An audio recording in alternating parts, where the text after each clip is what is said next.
அஸ்ஸலாமு அலைக்கும். நாம் இன்றைக்கி ரவை பிரியாணி பார்க்க போகிறோம். எல்லோரும் ரவை உப்புமா தான் ட்ரை பண்ணியிருப்பீங்க. இதை கண்டிப்பாக ட்ரை பண்ணுங்கள். அதுக்கு நம்ம முதல்ல ரவையை வறுத்துக்கணும். நல்லா ரோஸ்ட் பண்ணி எடுத்துகிட்டு அதுக்கப்புறமா ஆயில் ஊற்றிட்டு அப்புறம் பட்டை, லவங்கம் இதை ஆட் பண்ணிக்கோங்க. அதுக்கப்புறம் ஒரு பச்சை மிளகா,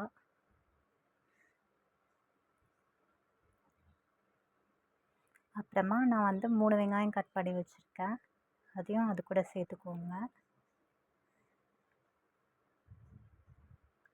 3 வெங்காயம் போட்டு நல்லா வதக்கிட்டு ப்ரௌன் ஆகிற வரைக்கும் வதக்கிக்கோங்க. அப்புறம் 2 ஸ்பூன் இஞ்சி பூண்டு பேஸ்ட்டு அதையும் நல்லா வதக்கிக்கோங்க.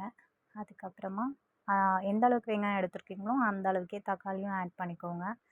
அதையும் கட் பண்ணி வச்சுருக்கேன். இது கூட அதையும் சேர்த்து நல்லா வதக்கிட்டு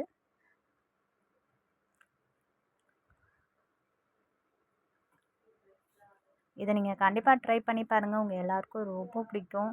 பிரியாணி மாதிரியே தான் இருக்கும். ட்ரை பண்ணி பார்த்துட்டு கமெண்ட்டில் எனக்கு பதில் சொல்லுங்கள். அப்புறம் கொத்தமல்லி, புதினா 2ம் கட் பண்ணி வச்சுருக்கேன். தேவைக்கேற்ற உப்பு போட்டுக்கோங்க. கொத்தமல்லி, புதினா இது கூட ஆட் பண்ணிக்கலாம். இப்போது இதையும் போட்டு நல்லா வதக்கிக்கோங்க. அதுக்கப்புறமா நான் இதில் வெறும் மிளகாத்தூள் தான் சேர்த்துருக்கேன். அது உங்கள் காரத்துக்கு ஏற்ற மாதிரி பார்த்து ஆட் பண்ணிக்கோங்க. அப்புறம் நான் சிக்கன் தான் போட்டிருக்கேன். இதுவும் நல்லா வதக்கிப்போம்.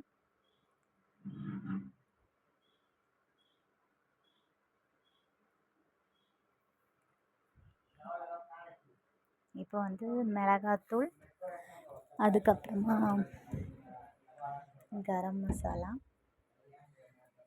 அதையும் போட்டு வதக்கிட்டு கறி ஒரு 80% இதுலேயே கொஞ்சமாக தண்ணி ஊற்றி நல்லா வேக வச்சுக்கோங்க. நான் இந்த கிண்ணத்தில் 1 கிண்ணம் அளவுக்கு ரவை எடுத்திருக்கேன். அதில் 3 பங்கு தண்ணி ஊற்றணும். தண்ணி ஊற்றி தண்ணி கொதி வந்த பிறகு தண்ணி நல்லா கொதிக்கணும். அதுக்கப்புறமா நம்ம இதில் கொஞ்சம் கொஞ்சமாக ரவை போட்டு மிக்ஸ் பண்ணி கலந்து விட்டுக்கலாம். அவ்வளோதான், ரவை பிரியாணி ரெடி.